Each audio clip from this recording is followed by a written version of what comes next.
অনেক অনেক দিন আগের কথা, যখন পৃথিবী আজকের মতো এত কোলাহলপূর্ণ ছিল না। মানুষ প্রকৃতির এত কাছাকাছি ছিল যে মাঝে মাঝে মনে হতো গাছপালা, বাতাস আর পাখিরাও মানুষের মনের কথা বোঝে। এমনই এক সময়ে ছোট এক গ্রামের প্রান্তে বাস করতেন এক বৃদ্ধ কাঠুরে, যার নাম ছিল রহিম। তার ঘরটি ছিল কাঠের তৈরি, পুরনো আর জরাজীর্ণ, কিন্তু সেখানে এক অদ্ভুত শান্তি ছিল। রহিম অন্যদের মতো সাধারণ কাঠুরে ছিলেন না। অন্য লোকেরা গাছপে শুধু কাঠের স্তূপ মনে করত, জ্বালানি, বাজারের রোজগার বা শীতের রাতে আগুন জ্বালানোর মাধ্যম।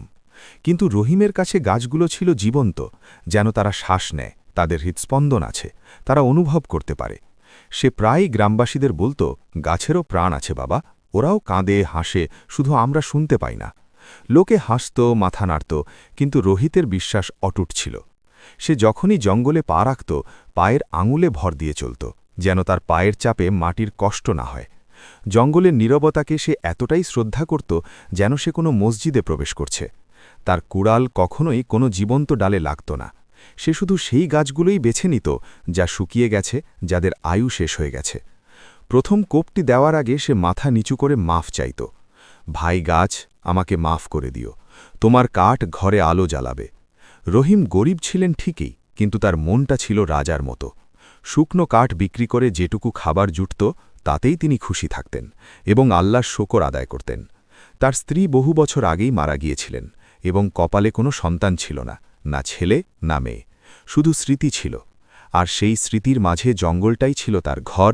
পাখিরা তার সাথে ভাব জমাত, গাছেরা তার নীরবতা চিনত, এবং বাতাস সেই নিঃসঙ্গ বৃদ্ধের শ্বাসপ্রশ্বাস শুনতে পেত। তার জীবনটা ছিল সাদামাটা, কিন্তু সেই সরলতাই ছিল গভীর শান্তি। তারপর এক বছর এমন কঠিন শীত এলো, যা গ্রামবাসী বহু যুগেও দেখেনি। হাড় কাঁপানো বাতাস যেন শরীর কামড়ে ধরেছিল, বরফের চাদর সব কিছু ঢেকে ফেলেছিল। রহিমের কুড়েঘরের দরজার নিচ দিয়েও বরফের সূক্ষ্ম কণা ঢুকে পড়ত, যেন শীত তাকে চারপাশ থেকে ঘিরে ধরেছে। কাঠ কমে আসছিল, খাবার ফুরিয়ে আসছিল, এবং তার উপর মহাজন জব্বারের ঋণের বোঝা মাথার ওপর ঝুলছিল। জব্বার সেই লোভী লোক, যার চেহারাতেও দয়ার কোনো চিহ্ন ছিল না। এক সকালে আকাশ থেকে তুলোর মতো বরফ পড়েছিল। তখন দরজায় জোরে টোকা পড়ল। রহিম কাঁপতে কাঁপতে দরজা খুলে দেখল, সামনে জব্বার দাঁড়িয়ে। তার জুতোয় বরফ জমে আছে এবং মুখে সেই কঠোরতা আর নিষ্ঠুরতা। সে ধমক দিয়ে বলল, রহিম, আমার ধৈর্য শেষ হয়ে গেছে। এই সপ্তাহের আগে টাকা দাও, নইলে কুঁড়েঘাড় আর জমি বিক্রি করে দেব। তুমি খোলা আকাশের নিচে গিয়ে থেকো। এই কথা শুনে রহিমের মনে হলো যেন পৃথিবীটা হঠাৎ ছোট হয়ে তার চোখের সামনে অন্ধকার হয়ে আসছে। মনে হলো শীত শুধু বাইরে নয়, তার ভেতরেও ঢুকে গেছে। শুকনো গাছ কোত্থেকে আনবে? জঙ্গল তো বরফে ঢাকা। সাদা নীরবতা সব কিছু গ্রাস করে নিয়েছে। জব্বার তার অসহায়ত্ব বুঝতে পেরে চোখে এক ধূর্ত হাসি নিয়ে বলল, একটা উপায় আছে, যাতে তোমার পুরো ঋণ মাফ হতে পারে। এমনকি আমি তোমাকে এত টাকা দিতে পারি যে পুরো শীত আরামে কেটে যাবে। রহিমের বুকের ভেতরটা নড়ে উঠল। সে তার বলিরেখা পড়া মুখ তুলে বলল, কি শর্ত জব্বার সাহেব? জব্বার লম্বা শ্বাস নিল, যেন সে তার কথার প্রভাব আগেই উপভোগ করছে। শিকারীরা বলেছে জঙ্গলের গভীরে কুয়াশার উপত্যকায় এক বিশাল গাছ আছে। লোকে বলে ওটা 1000 বছরের পুরনো। তার কাঠ লোহার মতো শক্ত, আর রং নবরত্ন পাথরের মতো। আমার ওই গাছটা চাই। আমার প্রাসাদের দরজার জন্য ওটা কেটে নিয়ে এসো। আমি তোমাকে 100 স্বর্ণ মুদ্রা দেব। রহিমের শ্বাস কিছুক্ষণের জন্য আটকে গেল। 1000 বছরের পুরনো গাছ, সেই গাছ যাকে গ্রামবাসীরা পূর্বপুরুষদের গাছ বলত। আবার কেউ কেউ বলত জঙ্গলের মা। এই গাছ প্রজন্মের পর প্রজন্ম ধরে দাঁড়িয়ে আছে, যেখানে মুসা ফেরার ছায়ায় বসে দোয়া করত। রহিমের বুকের ভেতরটা শিউরে উঠল। অসম্ভব, ওটা তো জঙ্গলের মূল শিকড়। তাকে কাটা মানে পুরো উপত্যকার শ্বাস বন্ধ করে দেওয়া। সে কিভাবে তাকে জব্বার তার অসহায়ত্ব বুঝতে পেরে চোখে এক ধূর্ত হাসি নিয়ে বলল, আরে ওটা তো কাঠ, সাধারণ কাঠ, যা কিছুই অনুভব করে না। তোমরা মানুষ শুধুই গাল গল্প বানাও। যা করার করো, হয় ওই গাছ, না হয় তোমার কুঁড়ে ঘর আর জীবন। সিদ্ধান্ত সোজা। এই বলে সে এমনভাবে ঘুরে চলে গেল, যেন জীবন মরণের সিদ্ধান্তটা তার কাছে একটা খেলা। অন্য কারো জীবনের বোঝা তার কাছে শুধুই বিনোদন। তার পায়ের নিচে বরফ মরমর করে ভাঙছিল, আর রহিমের বুকের ভেতরটাও একইভাবে ভেঙে যাচ্ছিল। দরজা বন্ধ হতেই কুঁড়ে ঘরে এক দীর্ঘ নীরবতা নেমে এলো। এমন নীরবতা যা শীতের চেয়েও বেশি কষ্টদায়ক। রহিম বসে পড়ল, মাথা 2 হাতে চেপে ধরল। তার ভেতরে যুদ্ধ শুরু হয়ে গেছে। একদিকে নিজের কুঁড়ে ঘর, নিজের শেষ আশ্রয়, আর অন্যদিকে জঙ্গলের মা। সেই রাতে ঘুমোতে পারল না। তার পাতলা ছাড়া বিছানাটা এতটাই ঠান্ডা ছিল যেন মনে হচ্ছে হাড়ের ভেতর বরফ ঢুকে যাচ্ছে। সে সারা রাতে দ্বিধায় ছটফট করতে লাগল।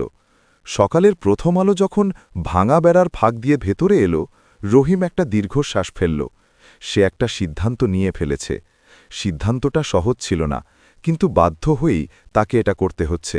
সে তার ভারী কুড়ালটা তুলে নিল, সেই কুড়াল যা দিয়ে কখনো কোনো জীবন্ত গাছে আঘাত করেনি। তারপর তার পুরনো পশমি চাদর কাঁধে জড়িয়ে ধীরে ধীরে জঙ্গলের দিকে রওনা দিল। রাস্তা ছিল অত্যন্ত কঠিন, হাঁটু সমান বরফ জমেছিল, প্রতি কদমে পা দেবে যাচ্ছিল, আর জোর করে টেনে তুলতে হচ্ছিল।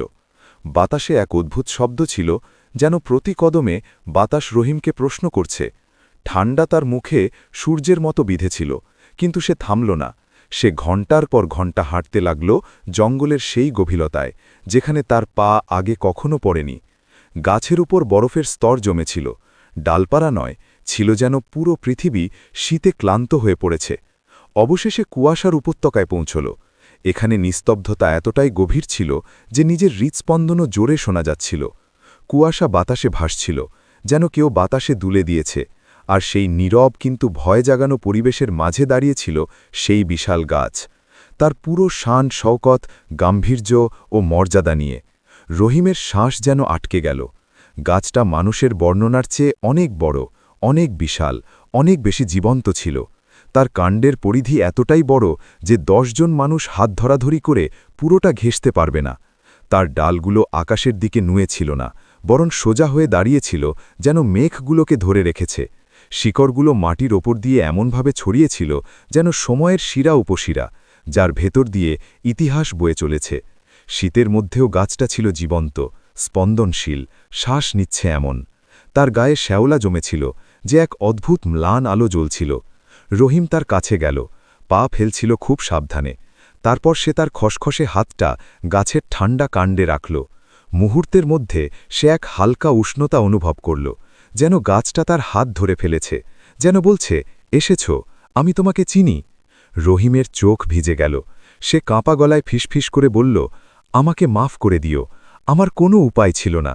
মানুষের নিষ্ঠুরতা, লোভ আমাকে এখানে টেনে এনেছে। আমার জীবনের বদলে তোমার জীবন, এ কেনুন সদা।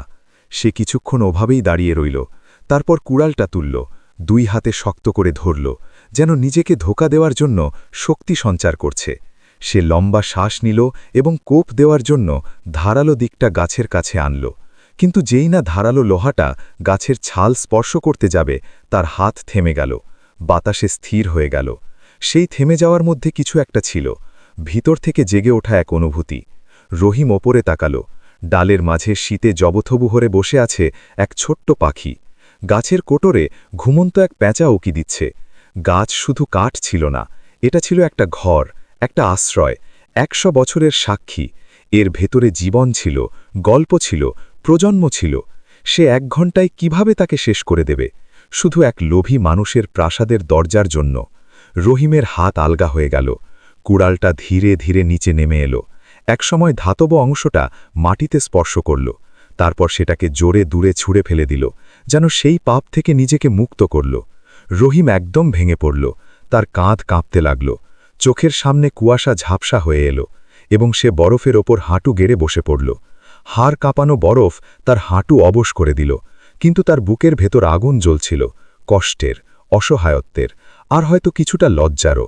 সে 2 হাত মাটিতে রেখে ঝুঁকে পড়ল আর কাঁদতে কাঁদতে বলল, আমি পারব না, আমি কিছুতেই পারব না। জব্বার আমার কুঁড়ে ঘর নিয়ে যাক, শীতে আমার শরীর মরে যাক, কিন্তু আমার আত্মাই সৌন্দর্যকে হত্যা করে মরবে না। আমি সেই মানুষ হব না যে তোমার ইতিহাসকে শেষ করে দেবে, হে মহান গাছ। তার কান্না জঙ্গলের নীরবতায় মিলিয়ে গেল। বরফের টুকরো তার চুলে, দাড়িতে আর কাপড়ে জমতে শুরু করল। কিন্তু সেই মুহূর্তে শীতের অনুভূতির চেয়ে তার ভিতরের কষ্টটা অনেক বেশি ছিল। কিছুক্ষণ সে ওভাবে কাঁপতে থাকল, তারপর ধীরে ধীরে উঠে গাছের কাণ্ডে হেলান দিয়ে বসল। রহিম ক্লান্ত হয়ে দীর্ঘশ্বাস ফেলল এবং ঠিক করল ভবিষ্যতের চিন্তা করার আগে কিছুক্ষণ বিশ্রাম নেবে। সে কাঁপতে কাঁপতে তার থলিতে হাত দিল। তার কাছে খাবার বলতে মাত্র 2টা জিনিস ছিল, এক টুকরো শুকনো রুটি আর পুরনো পনির শক্ত হয়ে জমে গেছে। হয়তো এটাই তার শেষ খাবার। সে রুটিটা বের করে ধীরে ধীরে ভাঙল। লোকমাতা মুখে দেবে এমন সময় হঠাৎ উপরের ডালে খসখস শব্দ হল। সে চমকে উঠল। মাথা তুলে যা দেখল তাতে অবাক হয়ে গেল। এক অদ্ভুত দেখতে কাঠবেড়ালি। এমন কাঠবেড়ালি সে তার দীর্ঘ জঙ্গলের জীবনে কখনো দেখেনি। ঠিক তার মাথার ওপরের ডালে বসেছিল। এর রং সাধারণ বাদামি বা ছাই রঙের ছিল না। এর লোম ছিল রক্তিম, কিন্তু সাধারণ লাল নয়। রোদে সেটা এমনভাবে জ্বলছিল যেন তার ওপর সোনার গুঁড়ো ছড়ানো আছে। তার বড় বড় মধুর মতো চোখগুলো ছিল অসম্ভব পরিষ্কার, বুদ্ধিদীপ্ত। এমন দৃষ্টি সাধারণ কাঠবেড়ালির হয় না। সে এমনভাবে তাকাচ্ছিল যেন মানুষের মনের ভেতর চলা যুদ্ধ শেষে পরিষ্কার করতে পারছে। কয়েক মুহূর্তের পরই সে অবিশ্বাস্য ক্ষিপ্রতায় গাছ বেয়ে নিচে নেমে রহিমের কয়েক কদম সামনে এসে দাঁড়াল। সে ভয় পেল না, পালালোও না, শুধু শান্তভাবে তাকিয়ে রইল, যেন বলছে, আমি জানি তুমি কে আর কেন কাঁদছ। রহিমের ঠোঁটে ক্লান্ত কিন্তু মায়ার হাসি ফুটল। সে দুটি ছোট টুকরোটা বাড়িয়ে দিয়ে বলল, নাও ছোট্ট বন্ধু, মনে হচ্ছে তুমিও আমার মতো ক্ষুধার্ত। আমার শেষ খাবারটুকু আমার সাথে ভাগ করে নাও। কাঠবিড়ালি এগিয়ে এলো, রুটিটা নিল এবং কয়েক সেকেন্ডেই চিবিয়ে শেষ করে ফেলল। সে ক্ষুধার্ত ছিল, কিন্তু এক অদ্ভুত আভিজাত্যের সাথে খাচ্ছিল। তারপর সে এমন কিছু করল যা রহিমকে অবাক করল এবং ভেতর থেকে নাড়িয়ে দিল। কাঠবিড়ালি তার খুব কাছে এলো।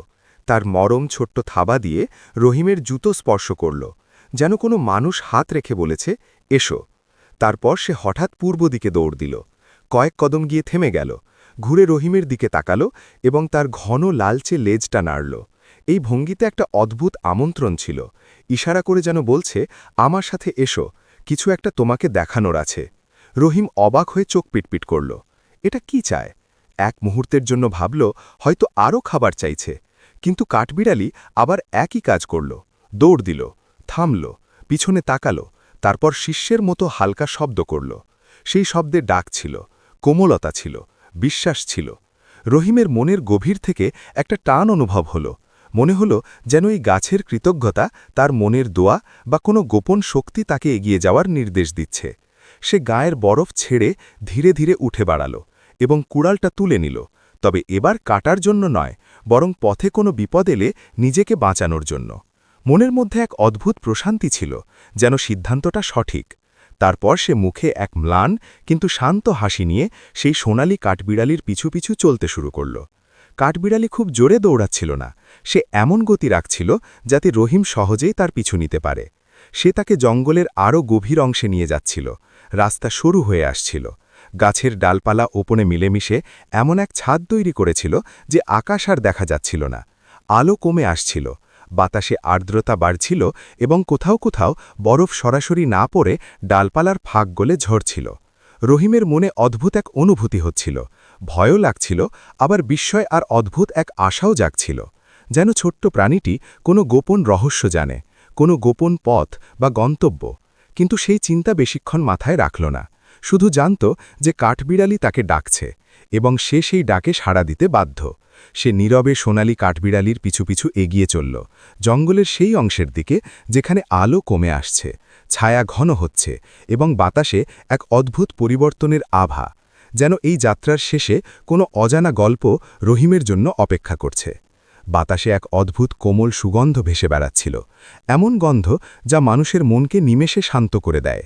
ভেজা মাটির গন্ধ, বৃষ্টির পর মাটি থেকে যে সোদা গন্ধ ওঠে তার সাথে মিশেছিল এমন এক ফুলের সুবাস যা শীতে কখনো ফোটে না, যেন বাতাসে কোনো দেখা বসন্তের আভাস ভাসছে, যেন শীতের নিষ্ঠুরতা হঠাৎ এক নরম নিঃশ্বাস ফেলেছে। রহিম কয়েক মুহূর্ত অবাক হয়ে দাঁড়িয়ে সেই সুগন্ধ অনুভব করতে লাগল। তার মনে হল বাতাস নিজেই তাকে কিছু বলতে চাইছে, কোনো গোপন কথা, কোনো ইশারা। সে জানত না, একদমই জানত না যে গাছের ওপর দয়া করে এই সরল সিদ্ধান্ত তার সামনে এমন এক পৃথিবীর দরজা খুলে দিয়েছে যা সাধারণ মানুষের চোখের আড়ালে থাকে। সেটাও জানত না যে ছোট্ট কাঠবিড়ালি, যাকে সে এখন শুধুই এক ক্ষুধার্ত প্রাণী ভাবছিল, সে আসলে জঙ্গলের সবচেয়ে মূল্যবান গুপ্তধনের প্রহরী। এমন এক গুপ্তধন যা সোনার চেয়েও দামি এবং যা মাটির নিচে লুকিয়েছিল শতাব্দীর পর শতাব্দী ধরে কোনো এক সৎ মানুষের অপেক্ষায়। রহিম কাঠবিড়ালিকে দেখে মনে এক অদ্ভুত মায়া অনুভব করল। সে ছোট্ট প্রাণীটি ক্ষিপ্র চপলা পায়ে লাফিয়ে লাফিয়ে এগিয়ে চলছিল, যেন হাওয়ায় ভাসছে। যখনই বৃদ্ধ কাটুরে পিছিয়ে পড়ত সে তখনই থামত, ছোট্ট মাথা ঘুরিয়ে তাকাত, যেন বলছে, এসব, আমি এখানেই আছি, পথ হারিও না। এই ভঙ্গিতে এতই নিষ্পাপ ভালোবাসা ছিল যে রহিমের মুখে আপন মনে হাসি ফুটে উঠল। কাঠবিড়ালি তাকে একের পর এক সরু পথ দিয়ে নিয়ে চলল। বরফে ঢাকা গাছ, শুকনো পাতার মর্মর শব্দ, ঠান্ডা বাতাসের কামড় সব পেছনে ফেলে এলো। রহিমের মনে হল সে সাধারণ কোনো জঙ্গলে নেই, বরং কোনো স্বপ্নের পথে হাঁটছে। পথ বদলাল, আলো কমে এলো, কিন্তু বাতাসে সেই রহস্যময় সুগন্ধ প্রতি কদমে আরও গাঢ় হতে লাগল। অবশেষে কাঠবিড়ালি তাকে এক পাথরের গর্তের কাছে নিয়ে এলো। জায়গাটা একটা জমে যাওয়া ঝর্ণার পেছনে লুকোনো ছিল। ঝর্ণার বরফ সূর্যের আলোয় ম্লান সাদা আভায় জ্বলছিল, যেন চাঁদের আলো জমিয়ে রেখেছে। এখানে এক অদ্ভুত পরিবেশ ছিল। সূর্যের আলো সরাসরি পৌঁছচ্ছিল না, কিন্তু জায়গাটিতে এক বিস্ময়কর উষ্ণতা ছিল, যেন বাতাস নিজেই কোনো পবিত্র প্রদীপের আগুনে জ্বলছে। কঠিন শীত যেন জাদুকরী জায়গার বাইরে থমকে গেছে, যেন এই জাদুকরী জায়গায় সম্মানে শীত তার বরফ শীতল থাবা গুটিয়ে নিয়েছে। বাতাসে এক পবিত্র নীরবতা ছিল, যা হৃদয় ছুঁয়ে যাচ্ছিল। কাঠবিড়ালি একটা বিশাল পড়ে থাকা গাছের গুড়ির কাছে গিয়ে থামল। গুড়িটা ঘন সবুজ শ্যাওলা জমেছিল, ভেজা এবং নিস্তব্ধ। ছোট্ট থাবা দিয়ে সে মাটি খুঁড়তে শুরু করল, খুব আগ্রহ আর ব্যাকুলতার সাথে। কিছুক্ষণ পরে এসে থেমে রহিমের দিকে তাকাল। তার মধুর মতো চোখ দিয়ে সে উজ্জ্বল উষ্ণ নিষ্পাপ চোখ যেন বলছে, দেখো, এটা তোমার জন্য। রহিম কাছে গেল, হাঁটু গেড়ে বসল এবং তার ক্লান্ত বুড়ো হাত দুইটা বরফের ওপর রেখে ঝুঁকে দেখল তার শ্বাস মুহূর্তের জন্য আটকে গেল, যেন তার সামনে হঠাৎ কোনো অলৌকিক দৃশ্য ভেসে উঠেছে। পচা পাতার পাতলা স্তরের নিচে এক অদ্ভুত প্রাণশক্তিতে ভরা একগুচ্ছ মাশরুম উঁকি দিচ্ছে। এমন মাশরুম সে তার সারা জীবনের কাঠুরে জীবনে জঙ্গলের পথে কখনো দেখেনি। ওগুলো ছিল বড় ভারী আর মজবুত। মাশরুমগুলোর মাথা ছিল গাঢ় লাল রঙের, এমন লাল যা অস্তগামী সূর্যের আভাতেও দেখা যায় না, আর তার ওপর সোনার মতো বিন্দুগুলো এমনভাবে চলছিল যেন কেউ রাতের তারা ছিটিয়ে দিয়েছে। ওগুলো থেকে বের হওয়ার সুগন্ধ ছিল অদ্ভুত তীব্র, কিন্তু মন মাতানো, কস্তুরীর মতো ঘ্রাণ, আর তার সাথে বৃষ্টি ভেজা মাটির সোদা গন্ধ। এই দুয়ের মিশ্রণ এমন এক অনুভূতি তৈরি করছিল যেন আত্মা নতুন জীবন ফিরে পাচ্ছে। রহিমের মনে তার দাদির বলা পুরনো গল্পগুলো বিদ্যুতের মতো খেলে গেল। সেই রূপকথার বাদশাহী মাশরুম, সোনালি গুপ্তধন, সেই বিরল মাশরুম যার ব্যাপারে বলা হতো, যেগুলো শুধু সহৃদয় মানুষের সামনেই দৃশ্যমান হয়। শুধু তারাই দেখতে পায় যাদের মন অন্যের ওপর অত্যাচার করা থেকে বিরত থাকে। বলা হতো এর একটা ছোট দানা দুরারোগ্য ব্যাধি সারিয়ে দিতে পারে, আর রাজপ্রাসাদের কবিরাজরা সোনার দামে তা কিনতে রাজি থাকে। রহিমের হাত কাঁপতে কাঁপতে গেল। তার আঙুলগুলো ছিল ঠান্ডা, কিন্তু তার আত্মা যেন মুহূর্তে উষ্ণ হয়ে উঠল। যেই সে একটা মাশরুম স্পর্শ করল, সেটার পুরো শরীরে এক নরম উষ্ণ শক্তি অনুভব করল। সেই শক্তি মুহূর্তের মধ্যে তার শরীরের ক্লান্তি দূর করে দিল, যেন বছরের পর বছর বয়ে বেড়ানো বোঝা নেমে গেল এবং মনের ওপর জমে থাকা বিষাদের কুয়াশা কেটে গেল। তার চোখ ভিজে এলো। সে কাঠবিড়ালির দিকে তাকাল, চোখে কৃতজ্ঞতা, বিস্ময় আর ভালোবাসা সব একসাথে। দুর্বল গলায় সে বলল, এটা কি আমার জন্যে তোমার উপহার, ছোট্ট বন্ধু? তুমি কি আমার সামান্য একটু উপকারলি বদলায় এত বিশাল গুপ্তধন দিয়ে দিলে? কাঠবিড়ালি খুশিতে ছোট্ট একটা শব্দ করল। সেই শব্দে হাসি, আনন্দ আর কৃতজ্ঞতার এক মিশ্রণ ছিল, যেন বলছে, হ্যাঁ, তুমি এটার যোগ্য। সেই মুহূর্তে রহিম অনুভব করল, এই পৃথিবীটা যতটা বড় মনে হয় আসলে ততটাও নয়। আসল হল মানুষের মন। সেই মন জয় করে ভালোবাসা দেয়, আর বিনিময়ে প্রকৃতি তার পায়ের কাছে এমন সব গুপ্তধন এনে দেয়, সোনার চেয়েও দামি। কাঠবিড়ালি কয়েক সেকেন্ডের জন্য রহিমের দিকে তাকিয়ে রইল, তারপর হঠাৎ হালকা লাফ দিয়ে একটু দূরে গিয়ে আবার মাটি খুঁড়তে শুরু করল। তার ছোট্ট আঙুলগুলো ভেজা মাটিতে পূর্ণ মনোযোগে কাজ করছিল, যেন সে একজন দক্ষ শ্রমিক যে জানে মাটির নিচে কি খনি লুকিয়ে আছে। মাটি সরে যেতেই কয়েক মুহূর্ত পর আরও একগুচ্ছ মাশরুম বেরিয়ে এলো, আগেরগুলোর চেয়ে বড়, আরও সতেজ, যেন জঙ্গলেই মাত্র শ্বাস দিয়ে ওদের জাগিয়ে তুলেছে। রহিম এক মুহূর্তের জন্যে বিস্ময়ে জমে গেল। তার কাছে স্বপ্নের মতো লাগছিল। সে ধীরে মাথা তুলল, আকাশের দিকে তাকাল এবং মনে মনে শকর আদায় করল। আল্লাহ সত্যি আমাকে সেই দিয়েছেন যা আমি কল্পনাও করিনি। এসবই সেই একটা ভালো কাজের প্রতিদান। তার বুক অদ্ভুত এক উষ্ণতায় ভরে গেল। কৃতজ্ঞতা, শান্তি আর বিস্ময় সব মিলেমিশে একাকার হয়ে গেল। সে আর সময় নষ্ট করল না। বছরের পর বছর তার সাথে থাকা সেই পুরনো কাপড়ের থলেটা, যেটা সে তার সামান্য খাবার রাখত, সেটা দ্রুত খুলল। থলিটা পুরনো, কিন্তু আজ মনে হচ্ছিল যেন এই থলিটা এই মুহূর্তটির জন্যেই অপেক্ষা করছিল। রহিম ঝুঁকে মাশরুমগুলো তুলতে শুরু করল, অত্যন্ত সাবধানে, যেন সে কোনো পবিত্র জিনিস স্পর্শ করছে। প্রতিটি মাশরুম সে পরম মায়ায় তুলছিল। নিচের শিকড়গুলো মাটিতে রেখে দিচ্ছিল, যাতে আবার জন্মাতে পারে। নিয়ামতের হেফাজত করা, এটাই তো একজন কাঠুরের ধর্ম। যা দেওয়া হয়েছে তা নষ্ট না করা। থলিটা ধীরে ধীরে ভরে উঠল। সেখান থেকে ওঠার সুগন্ধ, সেই গাঢ় লাল রং, সোনালি বিন্দু আর কস্তুরীর ঘ্রাণ সব মিলিয়ে থলিটাকে এক ছোট্ট গুপ্তধনে পরিণত করল। যখন থলি ভরে গেল, রহিম সেটা কাঁধে তুলল। কাঁধে বোঝা বেশ ভারী ছিল, কিন্তু মনে অদ্ভুত হালকা প্রশান্তি ছিল, যেন এই ভারী থলিটা তার মনের সব দুশ্চিন্তা দূর করে দিয়েছে। 1 ঘণ্টার মধ্যেই তার ভাগ্য, তার অনুভূতি, তার পুরো পৃথিবী বদলে গেছে। যখন সে ফেরার পথ ধরল, কাঠবিড়ালিটা একদম তার কাছে এলো। সেই চনমনে ভঙ্গি, সেই ভালোবাসা মাখা তৎপরতা। সে হালকা লাফ দিয়ে রহিমের কাঁধের ওপর বসল। রহিমের বলিরেখা পড়া গালে এক নরম স্পর্শ লাগল।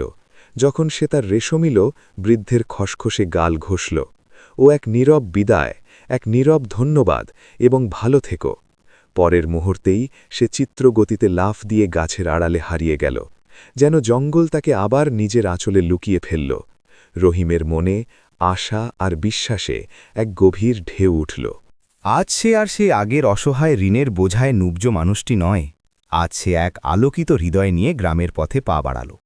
সূর্য ডোবার সময় আসে যখন গ্রামে পৌঁছল, বাতাসে তখন কমলা রঙের আভা, আর ফসলের ক্ষেতের পাশে লম্বা ছায়া পড়েছে। কিন্তু তার ঘরের সামনে এক অন্য দৃশ্য অপেক্ষা করছিল। মহাজন জব্বার তার সেই কুৎসিত হলুদ দাঁত বের করা হাসি নিয়ে কোমরে হাত দিয়ে দাঁড়িয়েছিল। সাথে তার 2 পেয়াদা, চোখ রাঙিয়ে নিষ্ঠুর প্রস্তুতির সাথে, যেন মুহূর্তের মধ্যেই তারা রহিমকে ঘর থেকে বের করে দেবে।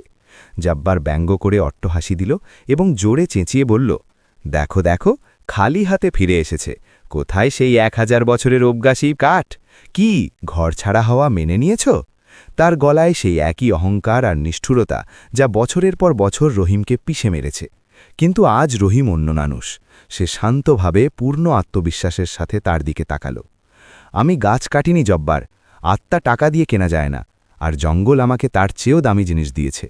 এই কথা শুনে জব্বারের চেহারায় মুহূর্তের জন্য বিস্ময় দেখা দিল। তারপরেই লোভ জেগে উঠল। রহিম থলিটা খুলল, এমন সুগন্ধ ছড়িয়ে পড়ল যে পেয়াদারাও অবাক হয়ে পিছিয়ে গেল। জব্বার ছো মেরে ভেতরে তাকাল এবং যেন তার আত্মা ইলো হয়ে উঠল। এত রাজকীয় মাশরুম! তার চোখ লোভে চকচক করতে লাগল, যেন তার ভেতরের পশুটা জেগে উঠেছে। আমি তোমার ঋণের বদলে এসব নিয়ে নিচ্ছি। রহিম ঝটকা মেরে থলিটা টেনে নিল। তার চেহারায় প্রথমবারের মতো এমন এক কঠোরতা ছিল। হয়তো সে নিজেও জানত না যে তার মধ্যে আছে। না, তোমার জুমা শেষ। আমি নিজের শহরে গিয়ে এগুলো বিক্রি করব। এবং সে তাই করল। শহরে পৌঁছে বাদশার বিশেষ কবিরাজের সামনে মাশরুমগুলো রাখল। কবিরাজ মাশরুমগুলো দেখলেন, ঘ্রাণ নিলেন, তাদের উজ্জ্বলতা চিনতে পারলেন এবং এক মুহূর্তও দেরি না করে রায় দিলেন, শাহজাদির চিকিৎসার জন্য আমাদের এগুলোর প্রয়োজন। এর ওজন সমান সোনা তোমার হল। রহিম সোনা নিয়ে ফিরল, শুধু ধনী হয়ে নয়, বরং মাথা উঁচু করে বাঁচা মানুষ হিসাবে। গ্রামে ফিরে এসে জব্বারের মুখের ওপর তার ঋণের টাকা ছুঁড়ে মারল, এমনভাবে যেন মহাজনের অহংকারের প্রাসাদ ধসে পড়ল। তারপর সে নিজের কুঁড়ে ঘরের জমি কিনল। শুধু তাই নয়, তার গরিব প্রতিবেশীদের জমিও কিনে নিল, যাতে মহাজন আর তাদের ওপর অত্যাচার না করতে পারে। জব্বার এসব সহ্য করতে পারল না। তার মনের কালো লোভ এক অজগরের মতো ফনা তুলল। সে পাগল হয়ে গেল। অন্ধ বেসামাল হয়ে কুড়াল তুলে দাঁত কিড়মিড় করতে করতে কুয়াশা উপত্যকার দিকে ছুটল। সে পাগলের মতো এক গাছ থেকে আরেক গাছের দিকে ছুটতে লাগল, যেন সে যে কোনো মূল্যে সেই গুপ্তধনের পথ খুঁজে বের করবে, যা তাকে অন্ধ করে দিয়েছে। কিন্তু জঙ্গল তার রহস্য পাপীদের দেয় না। জঙ্গল নির্জীব ছিল না, সে দেখছিল, শুনছিল, বিচার করছিল। কুয়াশা ধীরে ধীরে ঘন হতে লাগল। একসময় জাব্বারের মনে হতে লাগল সে যেন কোনো জীবন্ত সত্তার পেটের ভেতর হাঁটছে। রাস্তা, মাটির ঢিবি, গাছের চিহ্ন সব গায়েব হয়ে গেল। সে পা বাড়ালেই কুয়াশা তার পা জড়িয়ে ধরছিল, যেন তাকে থামাচ্ছে বা হয়তো তাকে গ্রাস করছে। কোথায় সেই গাছ? কোথায় সেই কাঠবিড়ালি? সে পাগলের মতো চিৎকার করতে লাগল, কিন্তু উত্তরে শুধু কুয়াশার গভীর নীরবতা মিলল, এমন নীরবতা যা মানুষের হাড় পর্যন্ত কাঁপিয়ে দেয়। সে পথ হারালো। ঘণ্টা, দিন, হয়তো রাত, সময়ের হিসেব মুছে গেল। তার গলা তৃষ্ণায় ফেটে যাচ্ছিল, চোখের নিচে কালির দাগ, কাপড় ছিঁড়ে ফালি ফালি। তার মাথায় শুধু একটা জি বেশি অবশিষ্ট ছিল, লোভের সেই প্রতিধ্বনি যা তার নিজেরই মাথায় চক্কর খাচ্ছিল।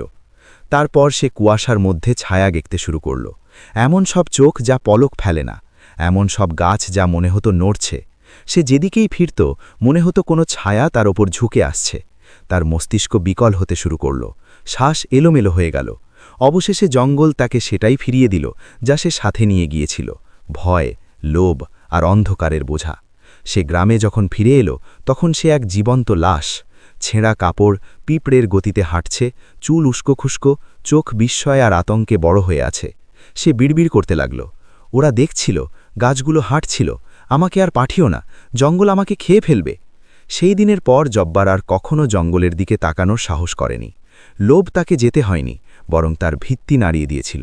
আর চাচা রহিম, তিনি তার বাকি জীবনটা শান্তি আর স্বাচ্ছন্দ্যে কাটিয়ে দিলেন। কিন্তু তার আসল অভ্যেস তিনি ছাড়েননি। তিনি প্রতিদিন জঙ্গলে যেতেন, তবে এখন আর কাটুরে হিসাবে নয়, বরং একজন রক্ষক হিসাবে। প্রতি কদমে ছিল নম্রতা, প্রতি নিঃশ্বাসে ছিল শ্রদ্ধা। তিনি সেই বিশাল গাছের চারপাশে কাঠের ছোট বেড়া তৈরি করেছিলেন, এমন বেড়া যা ছিল নিরাপত্তার প্রতীক এবং কৃতজ্ঞতারও। আর সবসময় তিনি গাছের গোড়ায় এক মুঠো শুকনো ফল রেখে আসতেন, তার সেই সোনালী বন্ধুর জন্য, সেই কাঠবিড়ালির জন্য, যে তাকে শিখিয়েছিল জয়ী হল পৃথিবীর গুপ্তধনের চাবিকাঠি। আর জেনে কাজ বনে সে ভাগ্যের ফসল হিসাবে সোনা ঘরে তোলে। গল্প এখানেই শেষ, কিন্তু গল্প কখনো শেষ হয় না। কমেন্টে জানান আপনি গল্প থেকে কি শিখলেন, কোন দেশ থেকে আমাদের শুনছেন। আর যদি গল্পটা ভালো লেগে থাকে তবে লাইক এবং সাবস্ক্রাইব করতে ভুলবেন না, যাতে আমাদের প্রতিটি নতুন গল্পের সাথে আপনিও থাকতে পারেন।